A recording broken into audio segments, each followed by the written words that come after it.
Bien, mes chers collègues, je vous propose que nous démarrions. Nous avons le plaisir d'accueillir pour notre première audition de la journée, puisqu'il y en a une deuxième, je le rappelle, avec Madame Caroline Cayeux à 17h ou 17h30, 17h30 je crois, c'est ça, 17h30. Donc nous avons le plaisir d'accueillir Monsieur Pascal Berthaud, directeur général du CEREMA, qui est accompagné de Pascal Terrasse, directeur de la stratégie et de la communication, et de Catherine Maline, conseillère spéciale chargée des relations avec les collectivités et les associations d'élus. Bienvenue à vous trois. La loi 3DS a confié au CEREMA de nouvelles compétences pour mieux accompagner les collectivités locales en matière d'aménagement durable du territoire, de mobilité, d'énergie et de transition écologique. Et votre établissement, monsieur le directeur général, est désormais partagé entre l'État et les collectivités, avec un conseil d'administration renouvelé qui leur laisse une large place. L'idée étant de faciliter l'accès des collectivités de leur groupement à l'expertise du CEREMA. D'ailleurs, les collectivités seront ainsi invitées à adhérer au CEREMA, et je gage qu'elle va rencontrer du succès, car nous savons tous combien la question de l'ingénierie est crucial, d'ailleurs très souvent évoqué lors de nos auditions, notamment des associations d'élus, en particulier pour les plus petites communes, notamment, qui n'ont pas toujours ni les ressources, ni les compétences, ni l'expertise en interne pour accompagner leurs projets. Et puis, on constate aussi de nombreuses disparités entre les territoires, et j'imagine que c'est aussi une des missions que vous poursuivez.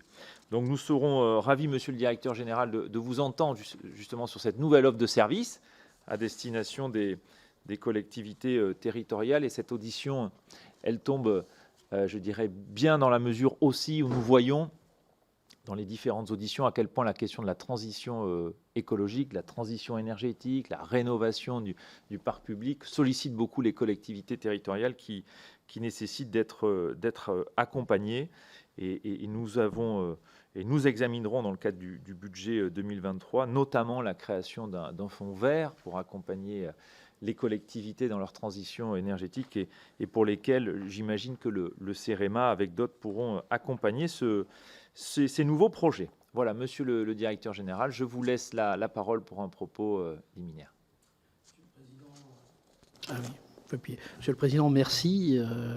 D'abord, bonjour à tous. Effectivement, le CEREMA est aujourd'hui issu d'une longue histoire. D'abord, c'était les services techniques de l'État jusqu'à la première loi de décentralisation. Et puis, finalement, les 30 ans qui ont suivi, tous ces services techniques de l'ex-ministère de l'Équipement ont continué un petit peu à vivoter sans qu'on se pose complètement la question, justement, de savoir finalement comment on allait organiser le fait qu'ils devaient travailler pour les collectivités, puisque en gros, au jour d'aujourd'hui, à peu près les 2/3 des sujets auxquels on s'intéresse sont de compétences institutionnelles collectivités. Arrivé en 2010, la question s'est posée de savoir ce qu'on faisait de ces services, avec finalement deux options. La première, c'était de les supprimer, avec finalement l'inconvénient de laisser la France sans expertise publique sur l'ensemble de ces sujets de l'aménagement du territoire, ce qui était quand même un peu important. Ou au contraire, l'option qui a été choisie par deux gouvernements successifs, qui a été de dire, non, au contraire, on prend toute cette expertise et on fabrique un établissement public d'expertise un petit peu à l'anglo-saxonne, qui puisse travailler à la fois pour l'État, les collectivités et les entreprises. Donc cette option-là donc a été effectivement affichée par un gouvernement en 2012, continuée par un autre gouvernement de majorité différente en 2013. Le CEREMA a été créé en 2014. Les premières années ont été un petit peu difficiles parce que c'est toujours compliqué quand on prend 11 services de l'État pour en faire un établissement public unique. Et j'allais dire sous la pression des choix budgétaires faits notamment dans cette enceinte, à partir de 2018, on a commencé à réellement essayer de restructurer l'établissement, à la fois sur les missions, à la fois sur son organisation et à la fois sur la façon de le piloter et de travailler avec les collectivités locales. Sur les missions, en gros, c'est assez simple. On a fait un établissement d'expertise, donc ce n'est pas un établissement qui va aller aider les collectivités à refaire les bordures de trottoirs. On est vraiment sur ce qu'on appelle de l'expertise de deuxième niveau. Par contre, la vocation, elle est bien d'aller dans l'ensemble des territoires, appuyer les collectivités, les services de l'État pour justement être capable de monter des projets, de faire travailler des bureaux d'études privés, bien évidemment, sur les fonctions un peu plus basiques. Pour faire ça, donc, on a cette première mission d'appui. On a une deuxième mission dans l'établissement qui est une mission de recherche, d'innovation et de développement méthodologique. Pourquoi ça? Parce que, évidemment, le métier de base de l'établissement, c'est l'expertise, mais pour faire de la bonne expertise, il faut évidemment être proche de la recherche. Et pour être proche de la recherche, la bonne façon, c'est d'en faire soi-même, parce que comme ça, on est marié à travers des UMR, etc., un certain nombre d'organismes de recherche, et ça nous permet finalement de jouer un petit peu un rôle de passeur de savoir, c'est-à-dire à partir des résultats des projets de recherche, nous, on fabrique des méthodologies que l'on diffuse effectivement à tout le monde. Donc on a une activité de recherche pour en gros 10-12% effectivement de notre activité. Et puis on a une troisième mission qui est celle de la diffusion des connaissances, parce que c'est bien d'aider un certain nombre d'acteurs sur le terrain, c'est bien de mettre au point des méthodologies, c'est évidemment encore mieux si on est capable de les diffuser à l'ensemble de la communauté nationale. On a structuré cette mission de diffusion des connaissances à la fois avec évidemment un travail sur les sites internet, les bases de données, etc., à la fois avec une activité de formation que l'on a commencé à créer. Et puis nous en sommes maintenant passés effectivement à la logique collaborative avec la création d'une plateforme qui s'appelle Expertise Territoire au printemps dernier, qu'on devrait normalement arriver à inaugurer au début de l'année prochaine. C'est quoi la promesse d'Expertise Territoire? C'est de passer, je dirais, d'une diffusion de l'information verticale on y rajoute à une diffusion de l'information horizontale, c'est-à-dire qu'on rajoute effectivement l'idée que un technicien de une commune de, je sais pas, de Sanary qui a un problème sur le recul du trait de côte, peut-être qu'il y a un autre technicien dans la commune de, je sais pas, de Biarritz qui a eu le même problème. Et évidemment, en créant des communautés, en mettant les gens en rapport et évidemment en animant ces communautés, effectivement, on arrive à faire en sorte que le partage du savoir soit beaucoup plus large. Donc ça, c'est un petit peu les trois missions sur lesquelles on a concentré l'activité de l'organisme. Et on s'est également concentré sur 6 domaines d'activité, avec une logique d'ailleurs de restructuration qui a été assez simple, qui a été de dire on ne garde que les sujets sur lesquels il y a des enjeux majeurs en matière de politique publique et que les sujets sur lesquels le CEREMA peut réellement revendiquer d'être l'expert public de référence. Les 6 domaines, c'est l'efficacité énergétique des bâtiments et particulièrement sur des programmes sur l'usage des bâtiments. En gros, c'est comment, en changeant les comportements, on peut arriver à faire entre 10 et 25% d'économie d'énergie. On a aujourd'hui testé ça dans 1 millier d'écoles, de collèges, de lycées, dans 1 millier de bureaux, et ça marche à chaque fois. Alors des fois, c'est que 10%, des fois, c'est 20%, mais c'est des méthodes effectivement de changement de comportement, tout simplement, qui fonctionnent assez bien. Inutile de vous dire qu'on discute en ce moment avec le gouvernement sur comment peut-on arriver à développer ça de façon un peu plus large, parce que clairement 10 à 15% d'économie, on a cru comprendre que c'était un peu ce qu'on cherchait rapidement. Notre deuxième domaine d'activité, c'est les mobilités sous toutes ses formes. Donc beaucoup évidemment les questions de mobilité douce, donc piétons, vélos, beaucoup de choses sur les transports en commun et puis un certain nombre de choses aussi sur les véhicules autonomes, donc on donne un peu toute la palette. Notre troisième domaine d'activité, c'est notre domaine historique. Évidemment, on vient du ministère de l'Équipement, donc c'est les routes et les ponts, les infrastructures. Ça représente encore à peu près 1/3 de notre activité. Notre quatrième domaine d'activité, c'est un certain nombre de sujets en matière de risque et d'environnement. Alors, on a fait un grand tri pour ne garder dans ce vaste domaine risque et environnement que les sujets sur lesquels vraiment on pouvait prétendre être expert de référence. C'est sur les risques proprement dit, c'est les mouvements de terrain et les inondations. Sur les sujets environnementaux, c'est à la fois des questions de bruit, de qualité de l'air extérieur notamment, et puis aussi des sujets plus proches de la biodiversité, que ce soit la nature en ville ou justement le lien entre la biodiversité et les infrastructures. Je ne manque jamais de préciser que tous les experts mondiaux des crapauducs sont au CEREMA. Non, mais ça paraît rigolo, mais en fait, réellement, voilà, c'est le type d'expertise qui a été développé effectivement sur le terrain et qui fonctionne assez bien. Sur Nature en ville, évidemment, on a beaucoup de choses sur les questions de renaturation, d'îlots de chaleur, etc. Notre 5e domaine d'activité, c'est la mer et le littoral, avec évidemment beaucoup de sujets sur le littoral en ce moment, sur le recul du trait de côte. Et notre 6e domaine d'activité, c'est ce qu'on a appelé l'expertise territoriale intégrée, c'est-à-dire finalement comment, à partir des 5 premiers domaines, des expertises qu'on a, en allant chercher chez les petits camarades les expertises qu'on n'a pas, comment finalement pouvoir proposer à une collectivité de travailler sur la vision de son territoire à 30 ans et finalement de voir comment, à partir de là, on peut mettre en place des programmes qui vont permettre à la fois évidemment la transition énergétique et écologique et surtout l'adaptation au changement climatique. Et si vous voyez, l'adaptation au changement climatique, on s'est rendu compte que c'était un petit peu le driver de l'ensemble de notre activité, parce que vous voyez bien qu'en gros, on est du monde de l'aménagement, et en fait, le sujet principal aujourd'hui en matière d'aménagement, c'est quand même comment on fait aujourd'hui un aménagement qui fonctionnera dans 30 ans. C'est pour ça d'ailleurs que, y compris dans notre logo, nous avons effectivement mis une underline qui est climat et territoire de demain, ce qui est vraiment la ligne directrice effectivement de l'ensemble de nos actions. Alors tout ça s'est traduit par un plan de restructuration du CEREMA très lourd, je ne reviens pas dessus. Sachez juste que ça a quand même touché la moitié des agents du CEREMA et avec environ 15% de suppression d'emplois. Donc c'est quelque chose d'assez lourd, mais qui est aujourd'hui derrière nous. Je dirais que depuis la fin de l'année 2021, la nouvelle organisation du CEREMA est en place et fonctionne. Et par contre, évidemment, une fois qu'on avait fait cette restructuration physique sur les missions, les agents, les activités, il nous restait quand même un sujet, c'est que tout ça, ça a vocation à être mis à disposition évidemment majoritairement des collectivités locales, et il nous restait quand même à trouver la bonne façon de travailler avec les collectivités locales.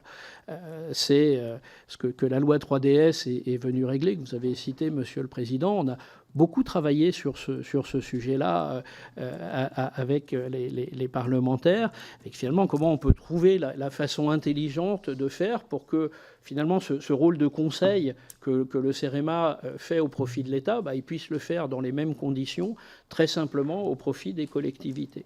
Et je dois dire que nous, on est vraiment très, très satisfaits de la solution adoptée. Donc, la loi a été promulguée le 21 février.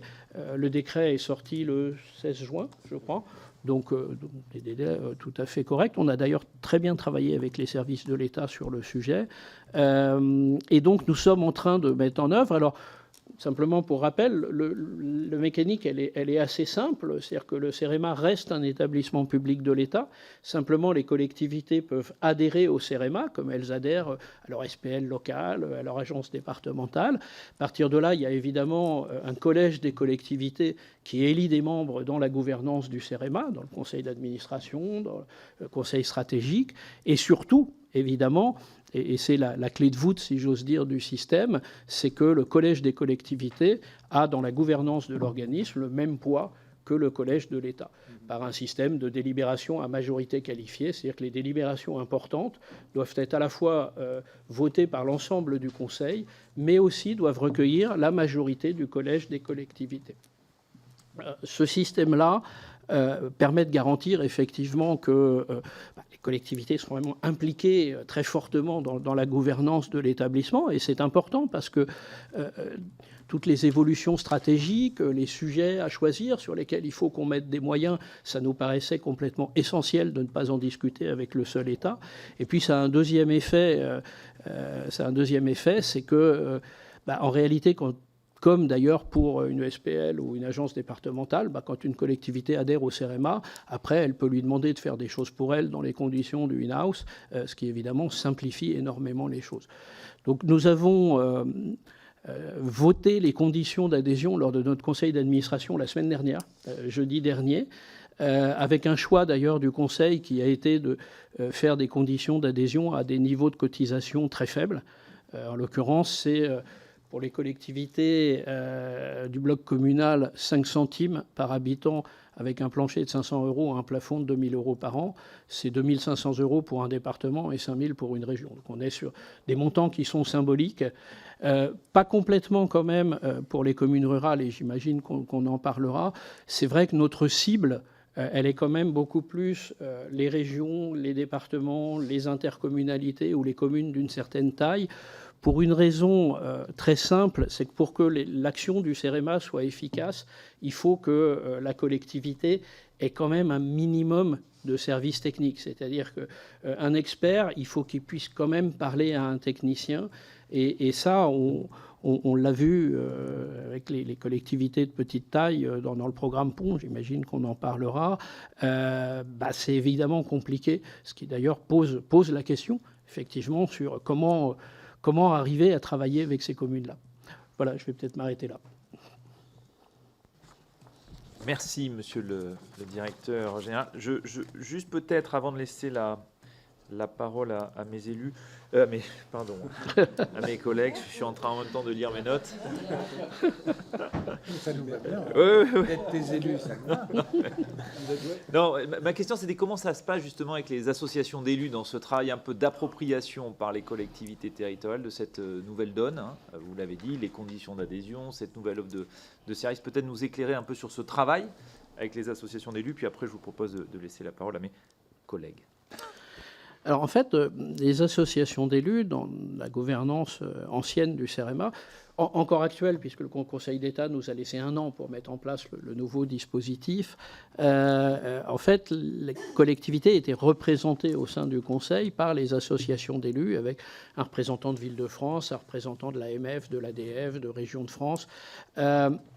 La difficulté, évidemment, c'est que dans le système actuel, en réalité, on est un établissement public d'État classique, donc en vrai, c'est l'État qui a tous les pouvoirs. Donc évidemment, les associations d'élus n'ont pas un rôle important dans la gouvernance du CEREMA.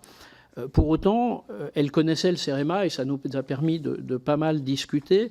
Et évidemment, notre souhait et leur souhait, je crois, et je crois qu'on est assez en phase là-dessus, c'est vraiment d'arriver à construire cela avec eux, avec elles. Ça commence en fait dès à présent, puisqu'actuellement, on fait un petit peu tous les congrès des associations d'élus, et en général, ils se débrouillent pour laisser un peu de temps de parole à notre présidente, qui justement peut aller présenter le CEREMA, etc. Donc l'idée, c'est vraiment de faire avec elle.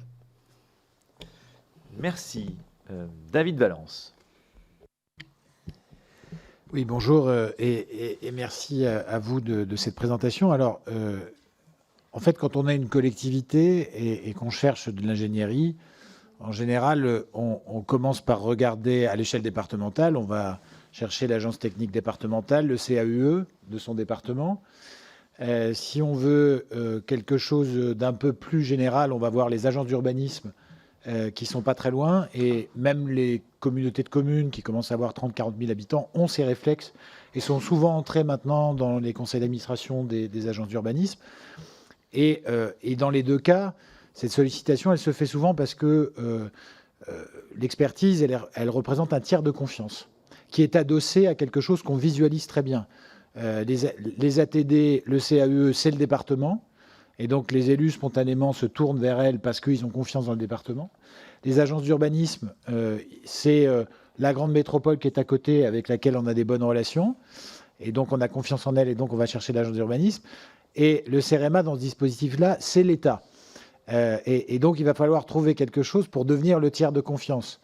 Et c'est un peu là-dessus que porte ma première question. Moi, j'ai eu l'expérience, j'étais président d'une agglomération il n'y a pas très longtemps encore, et maire. Je voyais à peu près ce que faisait le CEREMA, mais en dehors de moments très institutionnels figés avec le préfet, où on avait eu une présentation de la NCT dans lequel le CEREMA était présent au milieu de tout un tas de personnes, il n'y avait pas un travail, je dirais, de démarchage et de relationnel réel avec les agglos qui avaient une taille déjà... Quand on commence à avoir 60-70 000 habitants, on peut discuter avec le CEREMA, on peut avoir des projets. Donc, est-ce que vous allez vous mettre dans une position de, je ne vais pas dire de commercial, mais de contact direct avec ceux qui pourraient être vos interlocuteurs, ce qui n'est, à mon sens, pas complètement le cas aujourd'hui. Je le dis très simplement. Parce que l'enjeu, c'est ça, c'est devenir un tiers de confiance pour les collectivités. qui spontanément vont faire appel à vous, ce qui est déjà le cas pour les ATD, les CAUE. Ça, c'est plus pour les petites collectivités, puis pour celles qui commencent déjà à être plus grosses, les agences d'urbanisme. Et la deuxième question, c'est effectivement sur le plan pont, qui avait été annoncé en janvier 2021, dans lequel il y avait, je crois, 25 000 ouvrages d'art qui étaient visés par l'objectif. J'ai bien vu que dans vos déclarations récentes, vous disiez que vous aviez eu des contacts sur à peu près 12 000 ouvrages d'art, 12 000 communes. Alors voilà, j'aimerais bien arriver sur l'atterrissage, c'est-à-dire concrètement, et surtout vu la manière dont c'était proposé aux communes et le fait que ça ne leur coûtait rien, c'était présenté dans le cadre du plan de relance, voilà, donc c'était très incitatif. Est-ce que vous avez été sollicité par des communes de taille très variée? Si oui, quel est l'atterrissage? Comment les diagnostics que vous avez faits ont été pris? Et quelles sont un peu les conclusions que vous en avez tirées pour la suite? Parce que finalement, et c'est le lien entre mes deux questions, c'était la première étape à travers un objet technique précis et à partir de la mission d'enquête, je crois, du Sénat. C'était le premier contact, la première fois que vous descendiez à ce niveau-là dans le contact avec les communes. Donc, quelles leçons vous en tirez pour la suite de votre fonctionnement? Je propose peut-être que vous répondiez directement à ces deux premières questions, qui sont quand même... Oui, j'ai été un peu long. Non, mais c'est très bien, et puis après, on passe la parole. Alors,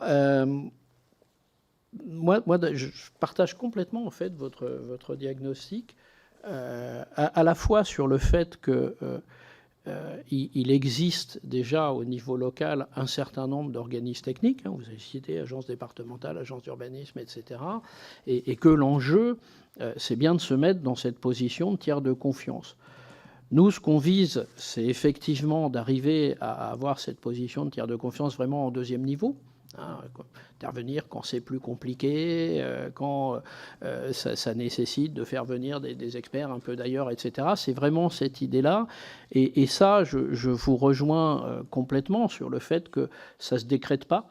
Ça veut dire qu'il faut qu'il y ait un contact, on ne va pas parler de commercial, mais je crois qu'on est d'accord sur l'idée, un démarchage des collectivités. Et oui, bien sûr, nous allons le faire.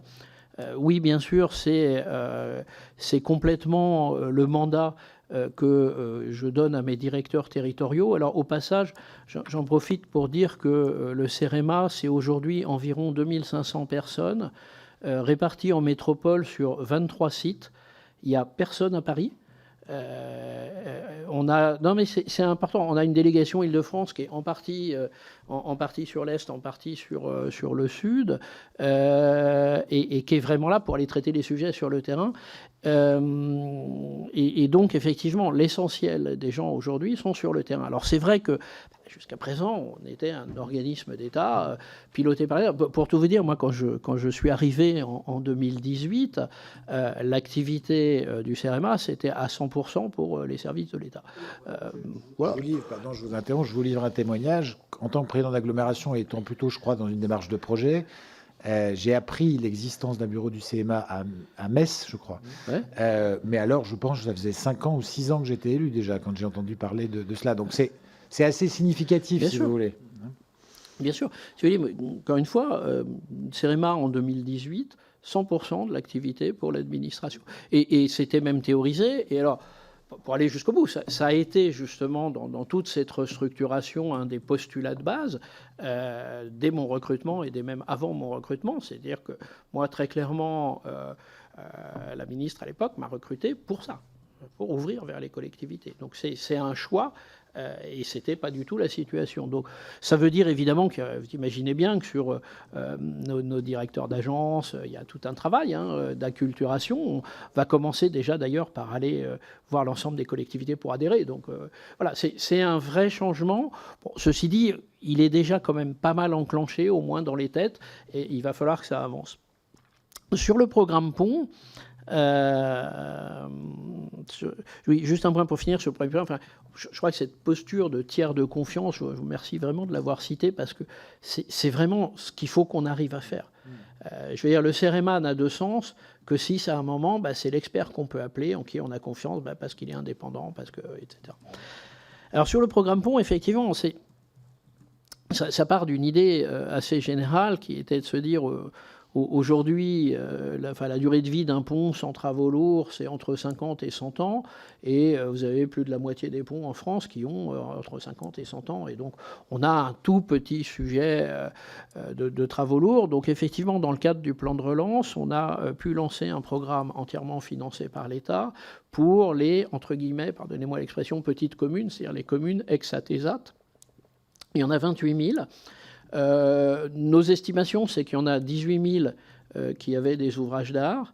En fait, c'est les ponts et les murs, hein, d'ailleurs, au passage. Et sur les 18 000, on en a touché 12 000. Simplement, ce qu'il faut avoir en tête, c'est que quand je dis on en a touché 12 000, c'est qu'avant d'aller faire l'expertise sur les ponts, faire beaucoup par des bureaux privés qu'on a encadrés, hein, d'ailleurs. C'est d'ailleurs un point important en termes de mode de travail. C'est-à-dire que l'idée, c'est que l'établissement public, il est là à l'amont pour définir les méthodes, les données, les machins, etc. Après, on prend des bureaux d'études qu'on pilote rennes courtes qui vont justement sur le territoire. Puis après, on récupère les résultats, on les remet bien en forme, on vérifie que ça tient la route, parce qu'il y a de tout. Et puis derrière, on redonne aux communes. Pour toucher 12 000 collectivités, on a mis 6 mois avec un sujet simple qui était juste d'avoir au moins un mail du maire ou du secrétaire de mairie qui dit « bah oui, je suis d'accord pour que vous veniez auditer nos ponts ». On n'allait quand même pas aller auditer les ponts sans que le maire soit d'accord.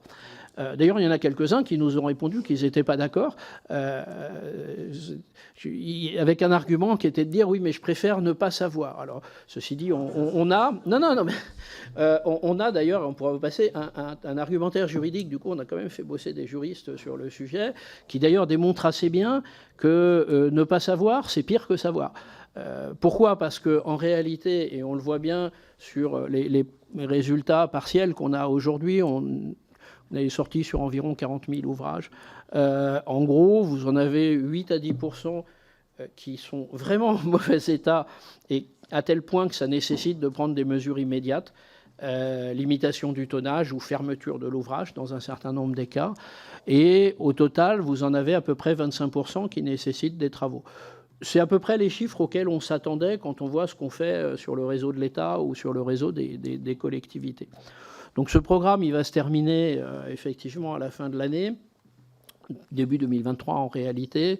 On pense qu'à la sortie, on aura environ 60 000 ouvrages, donc avec des taux qui sont ceux-là.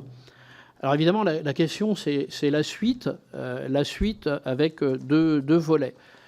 La suite d'abord sur les ouvrages qu'on a inventoriés et qui sont en mauvais état, qu'est-ce qui se passe ?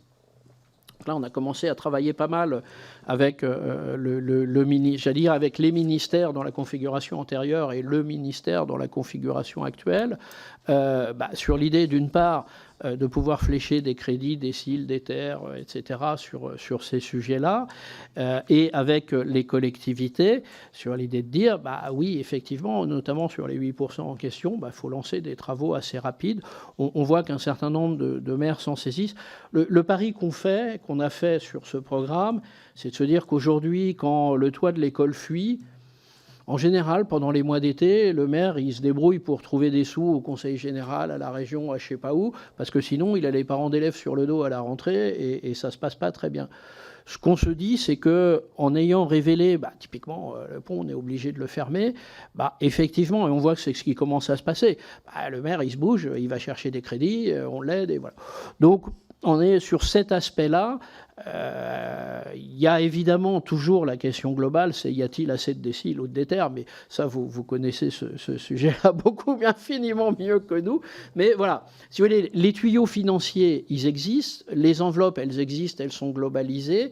Voilà, après, c'est des questions de proportion.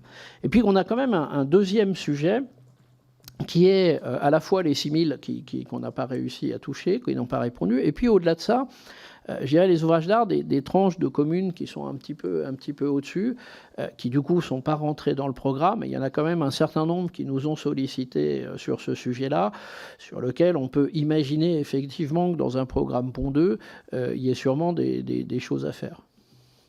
Alors peut-être pas avec un financement d'ailleurs 100% État, on peut imaginer des financements mitigés. En gros, Ce qu'on voit, nous, c'est qu'il en est des ponts comme de toutes les infrastructures. C'est-à-dire qu'en gros, les collectivités riches, elles arrivent à gérer bien, et puis les collectivités pauvres, elles ont du mal, quoi. Merci.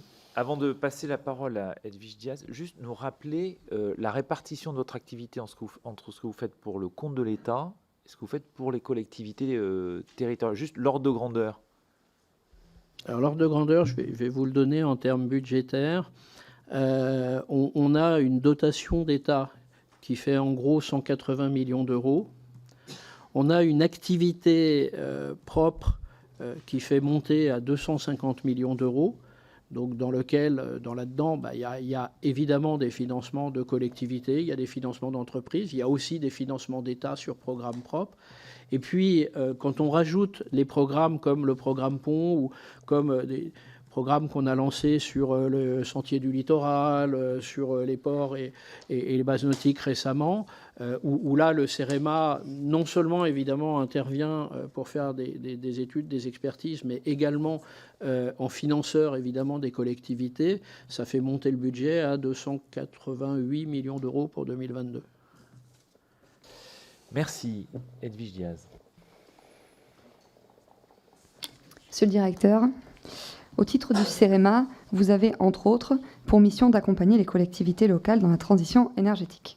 Les collectivités locales, notamment les communes, sont les plus directement concernées, sont de plus en plus préoccupées et, disons-le, de plus en plus hostiles à l'implantation de projets éoliens. Ceux-ci sont appelés à se développer depuis que le gouvernement, comme souvent, c'est-à-dire sans la moindre concertation avec les élus des territoires concernés, l'a décidé. Je voudrais évoquer un exemple précis de ma région, la Nouvelle-Aquitaine.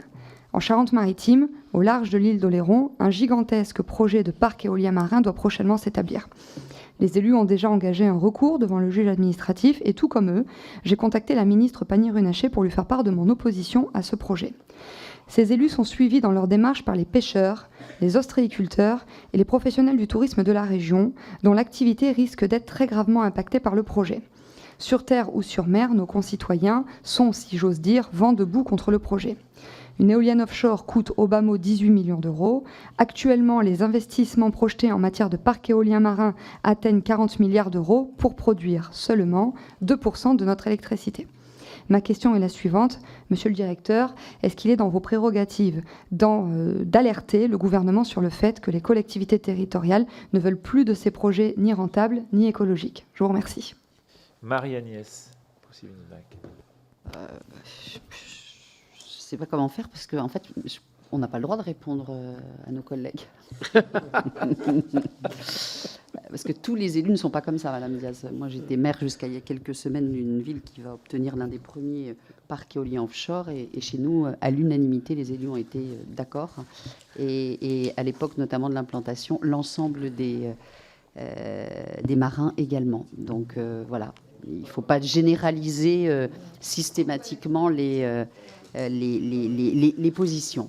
Merci, monsieur le directeur. Moi, je souhaitais, un peu à l'instar de ce qu'a fait mon collègue David Valence, vous indiquer que moi, j'avais pris connaissance il y a 2 ans de ce qu'était le CEREMA, je l'avoue humblement, parce que, comme présidente de l'agglomération de Fécamp, j'ai pu bénéficier d'une expertise pour nous accompagner pour l'élaboration du CRTE. Nous, typiquement, on était une agglomération moyenne avec peu d'ingénierie. Et quand on nous a dit CRTE, on s'est dit qu'est-ce que c'est encore ce truc, comment on va le faire, enfin bon, bref.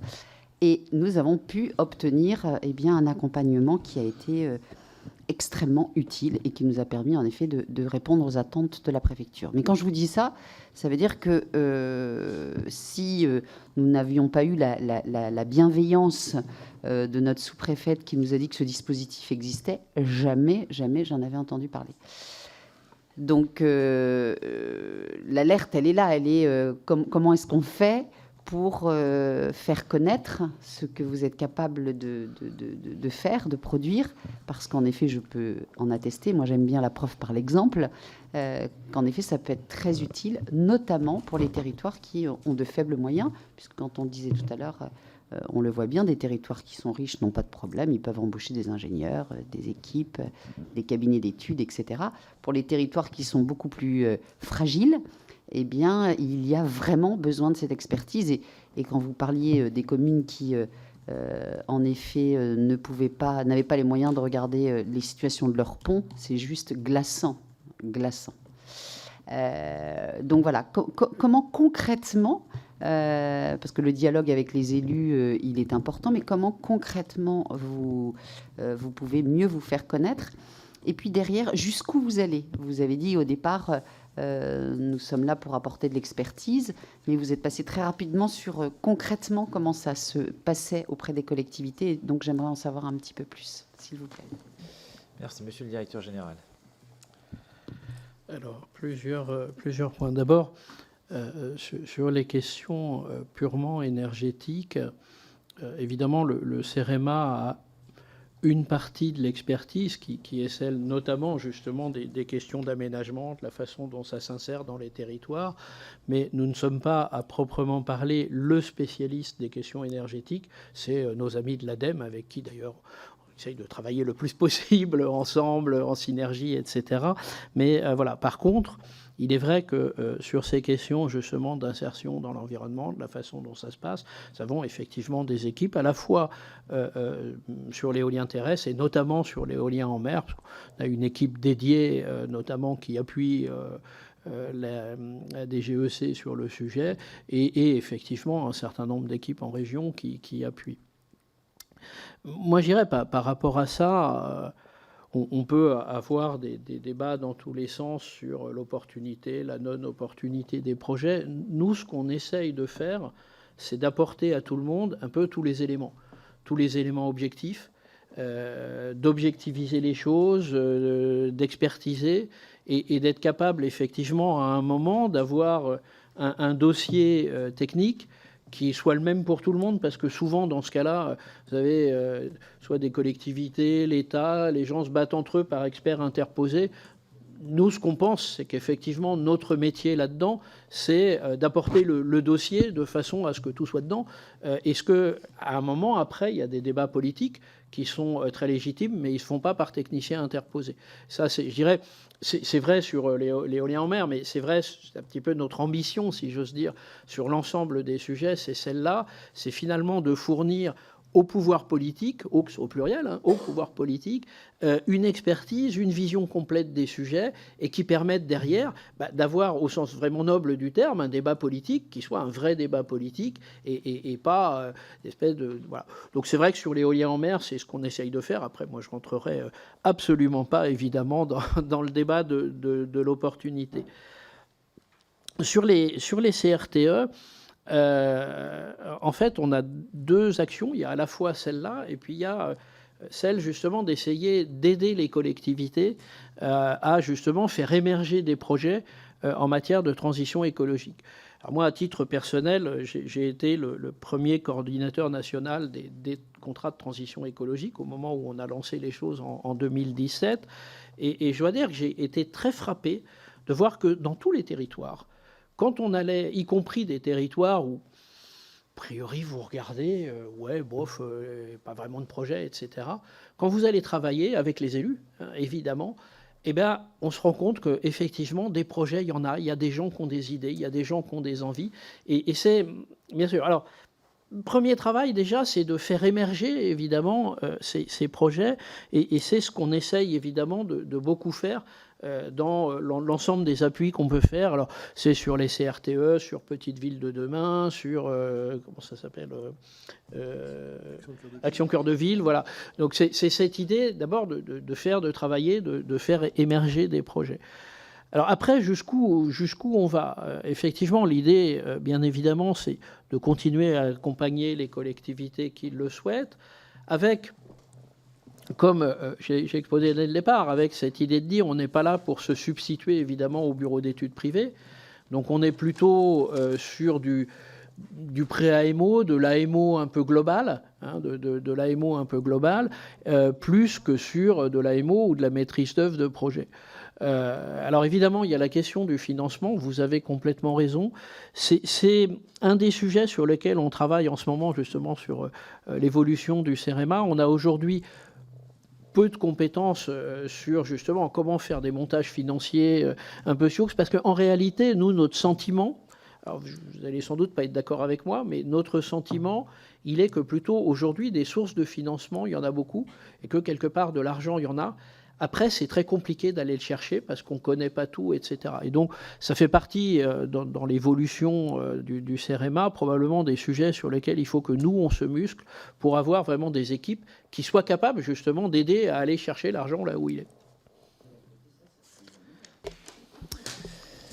Merci. Madame Couturier.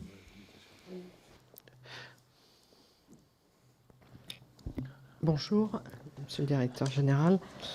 J'avais prévu de vous poser plusieurs questions, mais dans votre présentation, vous avez en partie répondu sur justement une nouvelle organisation et où vous en étiez par rapport à... Vous aviez subi aussi la suppression des postes et voilà.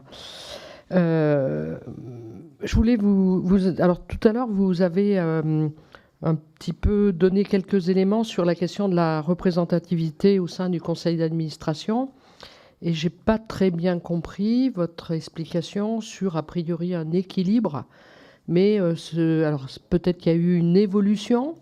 Vous allez peut-être me préciser les choses. Mais j'avais personnellement regardé qu'il y avait encore un déséquilibre entre les différents collèges et notamment la partie représentant les collectivités territoriales qui ont 20 membres mais seulement 40 voix et le deuxième gros bloc, je dirais, représentant l'État, les personnes qualifiées et les représentants du personnel qui ont 60 voix alors qu'ils n'ont que 15 membres, si j'ai bien tous les éléments. Donc là, on voit bien qu'il y a quand même un déséquilibre en termes de représentativité des collectivités territoriales auxquelles vous êtes appelés à devenir justement un outil et que vous allez aller chercher justement des adhésions. Et donc, je crains quand même qu'il y ait aujourd'hui, au regard de la difficulté financière des collectivités territoriales et notamment des frais de fonctionnement, un regard sur justement le coût que peut apporter une adhésion en termes d'outils sur leurs besoins d'ingénierie.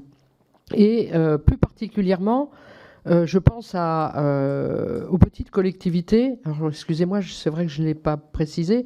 Je suis député de la Creuse. Donc, vous voyez, les communes de plus de 20 000, il n'y en a pas. Voilà. Oui, le département, quelques intercommunalités, et encore très faibles, sont dans ce périmètre.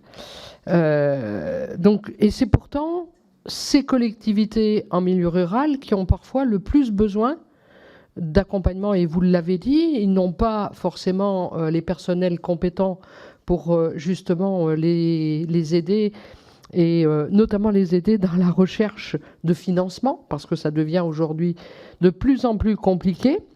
Même parfois les élus s'y perdent, parce qu'il y a tellement de dispositifs qu'on ne sait plus très bien lesquels utiliser.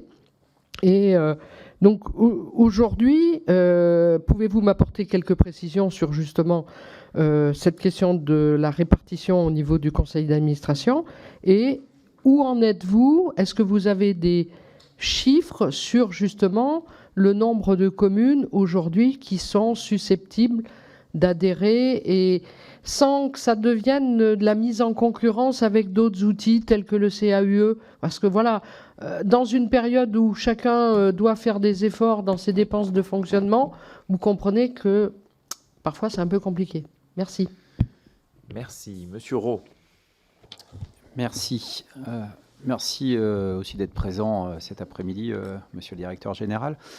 Moi, j'ai eu le plaisir, dans un passé assez récent, de travailler avec le CEREMA sur des questions d'urbanisme ou de gestion d'eau. Alors, non pas que j'étais mieux informé que mes collègues, parce que je n'en savais pas beaucoup plus, ou en tout cas pas sur le lien direct avec les collectivités, mais bon, il y a eu un certain nombre d'opportunités, on a pu en profiter, et j'ai apprécié cette collaboration. Et je suis convaincu aussi que vous risquez de jouer un rôle clé dans les années qui viennent. Donc, moi, j'avais une double question en reprécisant qu'en tant qu'opérateur, on soutient à la fois l'État aux collectivités et surtout expert dans la prévention des risques. Il en est un nouveau qui a fait une entrée malheureusement spectaculaire ces derniers mois partout en France, le risque incendie. Donc, sans évidemment remettre en question le rôle qui est accordé aux services départementaux d'incendie et de secours, je souhaitais vous interroger quant au rôle que le CEREMA pourrait jouer à court et moyen terme dans l'accompagnement des collectivités pour la prévention du risque incendie. Aujourd'hui, plus aucune région ne semble écartée. Je l'ai vécu dans ma circonscription, c'est-à-dire dans le nord de la Loire-Atlantique, alors que nous étions moins coutumiers de ce genre d'épisode, donc de ce risque. Et au vu de l'importance des dégâts occasionnés par les feux qui ont sévi lors de la période estivale, il y a sans doute urgence à envisager des réponses en termes d'ingénierie, parce qu'on se retrouve parfois face à des élus qui sont aussi démunis quant à l'après. Donc ça, c'était la première. Et puis l'autre question concernait l'eau, justement, puisque cet été, 117 communes ont été privées d'eau potable. Dans un entretien accordé à la Gazette des communes, le ministre de la Transition écologique évoquait le sujet de l'eau et notamment le rôle capital accordé aux agences de l'eau. Donc je voulais savoir si en tant qu'opérateur expert en matière de gestion de risque, je l'ai déjà dit, et déjà impliqué dans la question du risque eau, mais sous le versant inondation, si vous pouviez aussi jouer un rôle en appui des agences de l'eau sur ce volet quantité de la ressource. Voilà, j'espère que mes questions auraient été claires. Merci, monsieur le directeur général. Merci. D'abord, un point qui est commun en fait à beaucoup de vos interventions, c'est de dire mais finalement on ne vous connaît pas, on n'a pas entendu parler, etc. Permettez-moi juste de vous dire que c'est un petit peu normal. En 2017, le Parlement a voté une loi de programmation dans laquelle il était demandé au CEREMA de diminuer ses effectifs de 4% chaque année et de diminuer la dotation pour payer de 5% chaque année, s'il y a encore plus. À l'époque, ça a généré on va dire une grosse agitation sociale, hein, comme on dit, avec à la fois une démission du président et du directeur général, manifestation des salariés, enfin bref, autant vous dire que début 2018, pas beaucoup de gens pariaient sur l'avenir du CEREMA, pour parler un peu clair. Et c'est vrai que sur les années qui se sont écoulées depuis, on a passé beaucoup de temps à faire cette restructuration interne et parallèlement, effectivement, à développer des actions avec les collectivités. J'en profite d'ailleurs pour dire que, pour ce qui nous concerne, ça a été salutaire. Ça a été salutaire parce que ça nous a obligés à nous poser les questions de fond sur à quoi sert-on, sur quoi doit-on travailler, quelles sont les attentes, justement, du pays, des collectivités, des élus. Voilà, donc... Du coup, évidemment, cette phase de développement, elle démarre maintenant. Donc c'est un petit peu logique qu'aujourd'hui, vous ayez plus une vision un peu ponctuelle, en fait. Ah bah oui, je vous ai vu travailler là, je vous ai vu... C'est logique, on va maintenant, évidemment, monter en puissance. Alors, sur la question des équilibres au conseil d'administration, donc en gros, ce qui est prévu dans la loi, c'est donc effectivement 20 représentants des collectivités adhérentes avec 2 voix chacune, ce qui fait 40%, 7 représentants de l'État avec 5 voix chacune, ce qui fait 35%, donc c'est vraiment 40 pour les collectivités, 35 pour l'État, et après vous avez 15% pour les personnalités qualifiées et 10% pour les représentants du personnel. Donc on est vraiment sur un partage, puisque clairement il y a plus de représentants de collectivités, et surtout le système d'approbation des délibérations, comme je le disais tout à l'heure, est fait de telle façon que les délibérations doivent être approuvées et par l'ensemble du Conseil et par le Collège des collectivités. Et ça, évidemment, ça garantit que, quelque part, l'État tout seul, ou je ne sais pas qui, ne peut pas imposer des décisions, parce que si les collectivités ne sont pas d'accord, le collège votera contre, et à partir de là, la question sera réglée. Je ne vous cache pas qu'on a beaucoup travaillé sur le plan juridique. On a été 3 fois au Conseil d'État pour arriver à trouver des solutions qui soient fonctionnelles, parce qu'au-delà de l'idée générale, on va faire un établissement copiloté. Voilà. Cela dit, c'était un sujet super intéressant. Ça a beaucoup passionné tous les juristes des ministères. Voilà. Alors, cela dit, sur les collectivités rurales, vous avez raison, on est confronté à une difficulté qui est évidemment, comme je vous le disais tout à l'heure, que ces collectivités sont souvent pas dotées du tout de services. Mais quand je dis pas de services, vous voyez, 6 mois pour arriver à obtenir un mail du secrétaire de mairie, quoi. Donc, nous, si vous voulez, moi, je ne peux pas dire autre chose. Alors, on a beaucoup de discussions, y compris avec la MRF, notamment, on était à leur congrès encore il y a quelques jours. On n'a pas vraiment d'autre solution que de dire ça passe par des regroupements. Alors, évidemment, on a bien compris qu'il y a tout un débat sur l'intercommunalité, parce que, évidemment, les petites communes rurales se sentent mal représentées parce que c'est la ville-centre qui capte, etc. On a bien compris tout ça. La solution, elle est peut-être aussi, à un moment, d'avoir des regroupements qui soient différents, qui soient peut-être que de communes rurales, etc. En tout cas, il faut qu'on travaille sur le sujet. Mais ce qui est sûr, alors à travers, oui, et ou avec des programmes un peu larges, comme ce qu'on a fait sur le programme Pont. Et ça, nous, on est de plus en plus persuadés que c'est la bonne façon d'avancer, c'est-à-dire des programmes très très larges qui du coup permettent d'agglomérer les communes rurales et qui permettent d'avancer. Voilà, donc en tout cas, ce qui est sûr, c'est qu'autant, mais vous avez raison, autant on va pouvoir travailler avec une commune de 70 000 habitants, autant tel qu'on est aujourd'hui, on ne sait pas travailler avec une commune de 500 habitants. Je veux dire, c'est pas la peine de se mettre des pots de saucisson sur les yeux. La vérité, c'est qu'on ne sait pas faire. Je veux dire... Oui, c'est ça. Mais si vous voulez, voilà. Mais du coup, il faut trouver des façons de globaliser. Alors, soit à l'échelle intercommunale, soit l'interco, soit des regroupements de communes, soit à l'échelle nationale avec des programmes comme le programme Pont.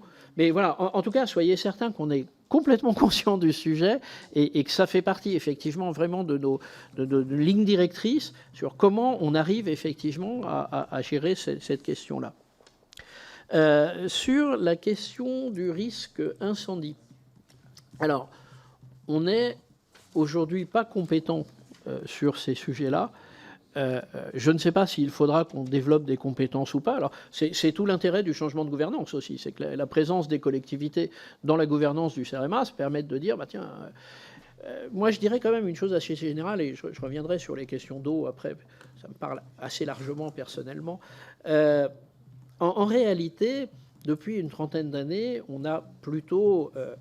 diminuer, voire supprimer l'expertise publique sur un certain nombre de sujets.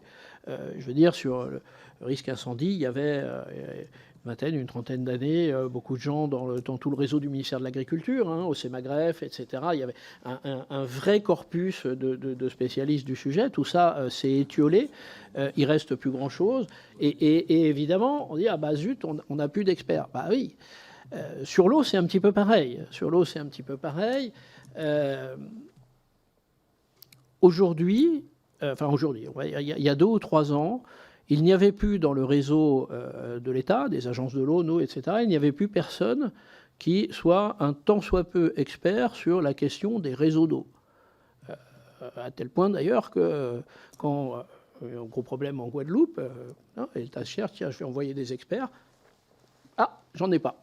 D'ailleurs, nous, ça nous a amené, dans le cadre des assises de l'eau, à se voir demander par le gouvernement de créer une petite équipe d'experts qu'on est en train de créer, alors, 5 ou 6 experts, pas plus, parce que bon, dans un contexte où on diminue de 100 ETP chaque année, c'est un peu compliqué, mais qui puissent permettre derrière d'agglomérer un certain nombre d'experts du privé et de faire en sorte que quand on a un problème effectivement sur les réseaux d'eau, sur l'eau potable, d'être capable d'avoir quand même des gens à envoyer. Mais voilà, je dirais de façon générale, la question, elle est vraiment celle-là. C'est est-ce qu'on maintient un minimum d'expertise publique sur tous ces sujets-là, sachant qu'il ne faut pas se leurrer, ça coûte. peut-être 2 mots sur... Je voulais te compléter sur les questions d'incendie. J'ai cru comprendre que vous allez auditionner la ministre Cayeux en fin d'après-midi. Demain, elle doit faire des annonces à l'occasion du congrès de l'ADF sur ce sujet-là. La matinée est consacrée aux enjeux climatiques qu'ont connus les départements et leurs responsabilités, leurs compétences en matière de gestion des services départementaux d'incendie et de secours. Donc ce sera l'occasion de lui poser la question en complément de ce que vient de rappeler le directeur. Enfin, je tiens vraiment à insister là-dessus parce que c'est un vrai sujet politique. C'est-à-dire, est-ce qu'on maintient finalement sur l'ensemble de ces sujets un minimum d'expertise publique qui permet, le jour où on a vraiment un problème, de pouvoir taper dedans, ou pas. Et si c'est pas, faut avoir conscience que le jour où on a vraiment un problème, on se retrouve tout seul. Voilà, je me permets vraiment de dire ça parce que nous, ça a été le cas sur beaucoup de sujets, alors avec des débats internes au CEREMA assez lourds, puisque, vous savez, dans notre structuration, en gros, on a abandonné 2 sujets sur 3. Parce qu'à un moment, il fallait retrouver des tailles critiques, il fallait arriver à restructurer. Donc, comme j'ai dit tout à l'heure, on n'a gardé que les sujets sur lesquels il y avait un enjeu majeur en matière de politique publique, et parmi ceux-là, que ceux sur lesquels, en gros, on était bon. Ça veut quand même dire qu'il y a un certain nombre de sujets sur lesquels plus personne s'en occupe. Voilà. Jocelyn Designy. Merci, Monsieur le Président. Monsieur le Directeur, merci de vous être déplacé jusqu'à nous aujourd'hui. Je suis depuis 2014 élu dans ma commune et dans la communauté de communes, dans l'Aisne. Et effectivement, moi, comme mes collègues, je ne vous connaissais pas. Donc, je pense qu'effectivement, dans un premier temps, vous avez peut-être un déficit de notoriété. J'ai vu dans un rapport, dans le plan de financement de l'année dernière, qu'effectivement, on vous demandait de réduire vos effectifs d'une centaine de personnes par an, ainsi que le budget. Bon, bien que là, j'ai cru voir qu'en 2022, il avait augmenté, puisque vous êtes à 288 millions et vous étiez à 240 en 2020, si je ne dis pas de bêtises. Vous êtes un petit peu aujourd'hui, alors vous parliez effectivement d'experts sur tout un tas de sujets techniques, choses dont les collectivités ont souvent besoin. À la communauté de communes dans laquelle j'appartiens, on fait souvent appel à des études, des cabinets pour faire des études qui coûtent extrêmement cher, qui ont des coûts vraiment assez exorbitants. Et quand je vois que le montant de vos cotisations sont, alors je ne vais pas dire ridicules parce que ce n'est pas le terme, mais sont vraiment très faibles, et s'il n'y a pas justement, par le déficit de notoriété, en compensant le déficit de notoriété, possibilité d'apporter une aide substantielle aux collectivités de manière à pouvoir leur proposer des expertises que je pense être capable d'apporter et qui leur permettraient de réduire des coûts, mais des coûts vraiment de centaines de milliers d'euros. Quand on voit les budgets des collectivités, c'est pas anodin. Voilà, c'était un peu le but de ma question. Est-ce que votre rôle ne serait pas peut-être de développer votre notoriété pour être plus accessible et pouvoir permettre de faire des économies aux collectivités? Et j'ai une deuxième question concernant, donc on parle beaucoup en ce moment de la loi ZAN et de son implantation. Vous parliez tout à l'heure d'aménagement de territoire, d'accompagnement dans l'aménagement de territoire. Est-ce qu'au niveau, alors là c'est peut-être pas au niveau communal, mais au niveau régional, en étant en contact avec également les départements et les collectivités, il n'y aurait pas une possibilité de créer des schémas territoriaux sur lesquels on pourrait disposer peut-être un peu plus clairement? Alors je sais qu'il y a déjà les Stradettes qui sont là pour travailler sur le sujet, mais on voit que des fois au niveau des projets régionaux, ils viennent amputer le foncier des collectivités et on se retrouve avec des secteurs sur lesquels on ne peut plus créer de zones d'activité économique, par exemple. Merci. Lionel Royer-Perrault. Oui, merci, Monsieur le Président. Monsieur le Directeur Général, plusieurs questions. D'abord, dans la continuité de ce qu'a dit notre Président, vous avez expliqué quelle était finalement la ventilation entre, je dirais, l'État et les collectivités. Donc je pousserai la réflexion pour savoir dans le pôle du bloc territorial, on va dire, quelle est la ventilation entre les missions que peuvent vous confier les régions, les départements et les communes. Donc ça, c'est la première question. La deuxième question, c'est votre articulation vis-à-vis des EPL, SPL. Car quelque part, vous avez une expertise et une ingénierie qui est un peu le cœur de métier des EPL et des SPL. Et donc, comment vous articulez cela au quotidien, quelque part, puisque aujourd'hui, elles-mêmes se spécialisent au début de l'histoire, les EPL, SPL, enfin à l'époque, c'était essentiellement des sociétés d'économie mixte en termes d'aménagement du territoire. Aujourd'hui, elles se spécialisent sur les enjeux énergétiques, sur les enjeux donc de transition écologique, sur toute une série de thématiques qui semblent être les vôtres. Donc, comment vous voyez cette articulation-là, sachant qu'en plus, aujourd'hui, les SPL ont aussi tendance à se développer sur d'autres thématiques et finalement peuvent venir vers les collectivités en apportant un champ d'expertise et d'ingénierie qui soit global. Troisième question, ça concerne les enjeux dans les cœurs de ville, notamment en matière de rénovation de centres anciens, avec évidemment les problématiques de rénovation énergétique de ces centres anciens. On sait que ce sont des dossiers qui sont souvent complexes, globaux, à l'échelle d'îlots, quand ça n'est pas quelquefois beaucoup plus large. Et donc, de ce fait, quelle est l'expertise que vous pouvez apporter? Et quatrième question, sur les données que vous recensez, finalement, leur conservation, quid de leur conservation, leur utilisation, du diagnostic également, et à partir de quand vous les conservez, jusqu'à quand vous les conservez. Merci. Monsieur le directeur. D'abord, une petite précision sur le budget. Donc, en gros, on a une dotation de l'État qui est votée en loi de finances, qui n'a cessé de baisser jusqu'à 2022. Elle est, pour l'année 2022, de 182 millions d'euros et des broutilles. Et dans le PLF 2023, elle est prévue à 187 millions d'euros. 188, pardon. Pourquoi cela ? D'abord parce que le PLF prévoit une stabilisation des effectifs, qui pour nous est plutôt sympathique. Après, de fait, depuis la création du CERMA, mais même depuis avant, en vrai, depuis 40 ans de diminution des effectifs. Et puis, évidemment, il faut quand même prendre en compte dans le PLF l'augmentation de 3,5% des fonctionnaires, et qui fait l'essentiel, effectivement, de la hausse en question. Le reste, y compris si ça peut venir de l'État sur des programmes ponts, etc., c'est au-delà de ces 187 millions d'euros. Sur les cotisations, alors évidemment, partage-nous assez votre analyse sur les études de cabinets privés qui coûtent très cher.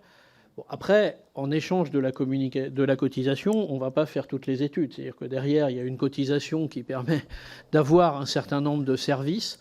Dans les services, d'ailleurs, on a notamment prévu le fait qu'il y ait un interlocuteur dédié pour l'adhérent, qui du coup, après, va pouvoir aller chercher les experts qui vont bien pour répondre à la question. On a prévu l'accès à des ressources particulières, notamment via notre plateforme Expertise Territoire. Et accessoirement, d'ailleurs, on a aussi prévu de facturer les prestations moins chères de 5%, pour une raison assez simple, c'est que dès l'instant qu'on est dans une relation de ce type-là, évidemment, il n'y a pas toute la partie commerciale, et donc c'est une certaine logique, évidemment, de facturer un petit peu moins cher. Alors, développer la notoriété, oui, bien sûr, on est complètement d'accord, c'est un peu ce que je disais tout à l'heure. On vient de passer 3 ans à se restructurer, mettre en place cette nouvelle gouvernance, et c'est évidemment pour nous tout l'enjeu.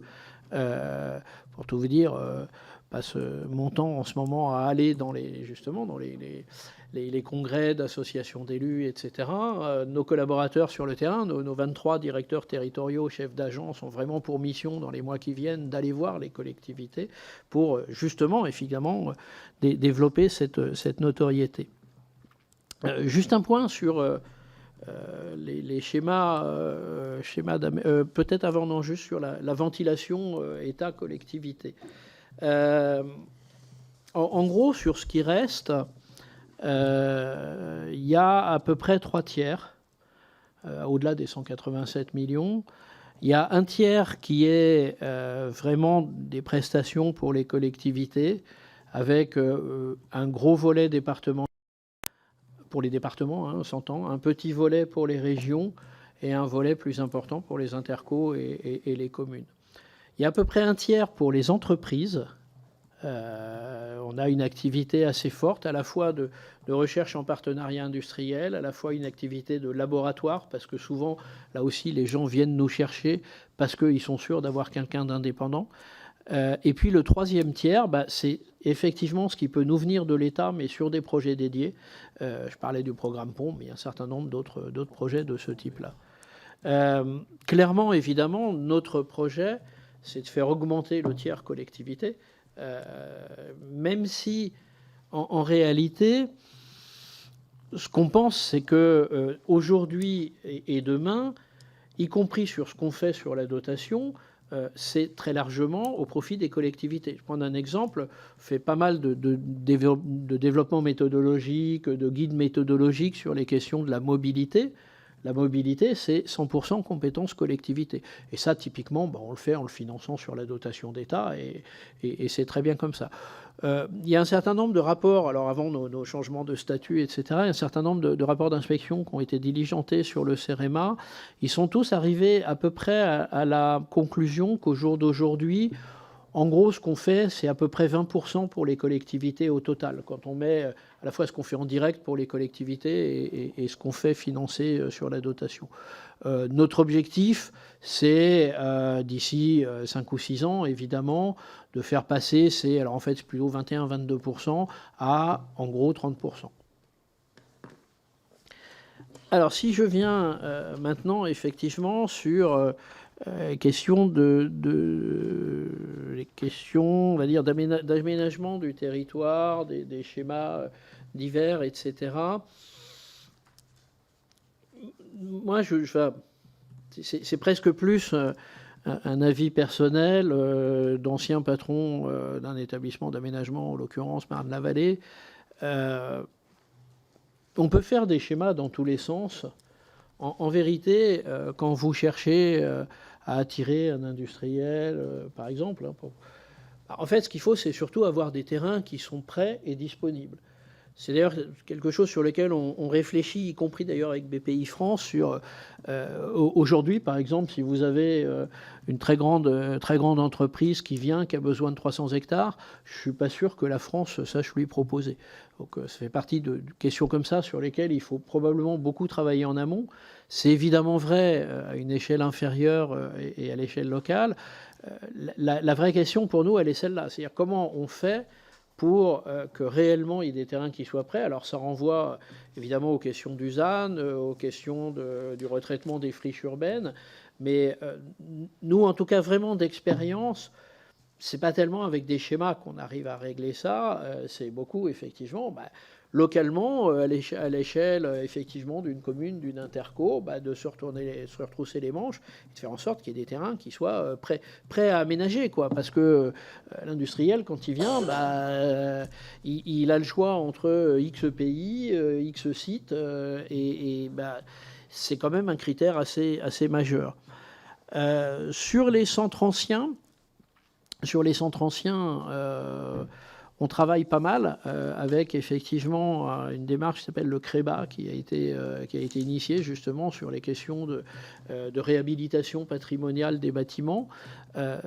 C'est d'ailleurs assez souvent, c'est symptomatique de la façon dont on intervient, c'est-à-dire qu'on intervient souvent à la fois au niveau national dans le développement de méthodologies, dans la diffusion donc il y a des sites internet, des machins qui permettent effectivement de diffuser, et puis au niveau local, en accompagnement d'un certain nombre de collectivités. Donc c'est un sujet sur lequel on sera certainement amené à progresser et à aller plus loin. Pendant que je parle de diffusion, on peut effectivement parler de données.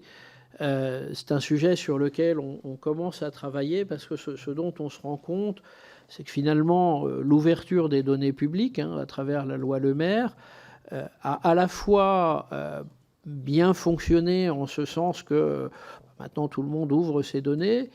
Et à la fois, on voit bien que ce n'est pas suffisant parce que finalement, les services se sont quand même assez peu créés jusqu'à présent et qu'il y a sûrement une étape supplémentaire à franchir qui est de prendre toutes ces données qui viennent d'un peu partout, de les structurer, de les rendre opérables, comme on dit, et de mettre ça à disposition de l'ensemble des acteurs. C'est des sujets sur lesquels on réfléchit en ce moment avec la communauté du numérique, hein, notamment avec Infranum. Et là aussi, en réalité, ce que nous disent les opérateurs, c'est qu'on a besoin de tiers de confiance. On a besoin de quelqu'un qui, pas nous certifie les données, parce que c'est compliqué d'aller certifier des données, mais en qui on puisse avoir confiance et qui puisse diffuser ça. Donc c'est un projet sur lequel on travaille et dont on est assez persuadé qu'à la fois les potentialités sur ce sujet-là sont énormes et à la fois il y a un certain nombre d'actions publiques à aller loin. C'est-à-dire en gros, on a fait un geste public majeur avec la fibre et avec le réseau 5G. Il faut faire un geste public majeur sur justement cette question de la structuration des données si on veut réellement que les services décollent. Et puis pour finir, sur l'articulation avec les SPL, les EPL, nous en fait, vraiment, on s'inscrit dans une logique de complémentarité. C'est vrai avec le privé et c'est vrai évidemment avec l'ensemble des acteurs publics locaux. Quand SPL, l'EPL, l'agence d'Urba a la compétence pour traiter un sujet, elle connaît mieux le terrain et donc elle est plus légitime. Ce qu'il y a, c'est que la compétence, c'est quelque chose de compliqué à la fois à créer, à entretenir et surtout à entretenir au haut niveau. Je vais vous donner un exemple. Le CEREMA est, je crois, de façon incontestée, le spécialiste national sur les ouvrages d'art. Nous avons une communauté ouvrages d'art dans la maison qui fait à peu près 300 personnes. Mais sur ces 300 personnes, allez, il y a une vingtaine d'experts internationaux. Quand je dis experts internationaux, c'est experts internationaux reconnus par leurs pairs un peu partout, etc. En gros, ça en fait, allez, 1,5 par région. Et là, ça ne peut pas marcher. C'est-à-dire que si la France veut se doter d'experts internationaux sur les ouvrages d'art, ça ne peut se passer qu'à l'échelon national parce que vous n'aurez jamais la taille critique. Parce qu'un expert tout seul dans un coin, ça ne marche pas. Hein. S'il n'a pas d'autres experts avec qui parler, travailler, très vite, il ne devient plus expert. Et donc, nous, on croit beaucoup à ça. C'est-à-dire, quelque part, cette idée de garder d'avoir sur les sujets qu'on a gardés des tailles critiques, de l'expertise de très haut niveau. Je n'ai pas insisté sur les questions internationales, mais elles sont évidemment essentielles pour nous. Ça fait partie d'ailleurs des sujets qu'il faut qu'on développe, parce qu'on se trouve aujourd'hui un petit peu faible sur ce sujet-là. Mais c'est vraiment ça, si vous voulez. Le CEREMA, il est là pour apporter vraiment l'expertise de haut niveau. Et en complémentarité, en partenariat avec les acteurs locaux.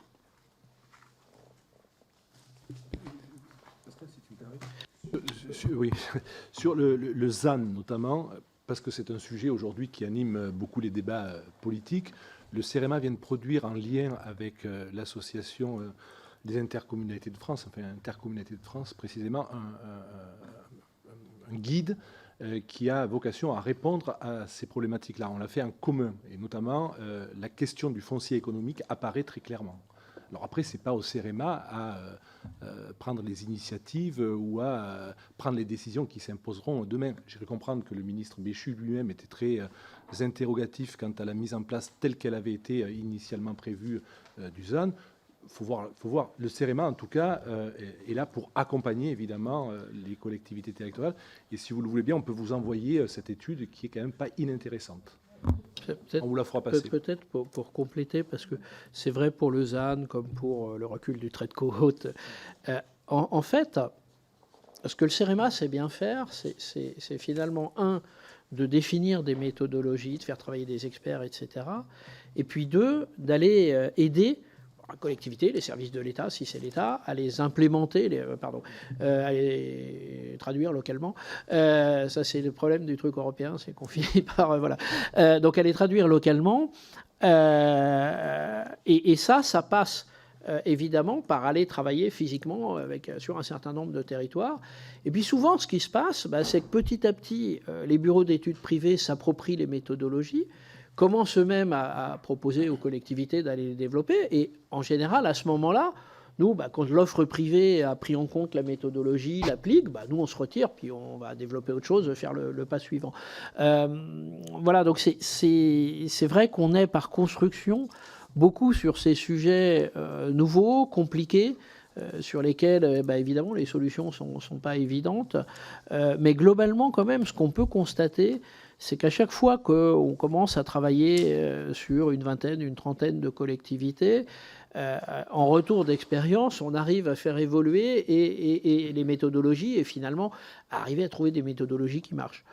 Ça prend quand même un petit peu de temps.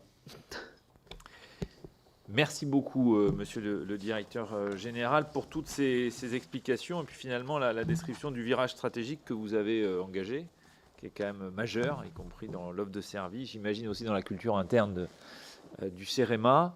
Merci pour votre disponibilité, pour la réponse à toutes ces questions. J'indique à mes collègues qu'ils ne l'auraient pas, qui ont été remis sur table ou à votre disposition une présentation finalement de la nouvelle offre de service à destination des collectivités territoriales, qui vous permettra d'aller un peu plus loin. Merci beaucoup, en tout cas, et à très bientôt. Merci à vous. Merci.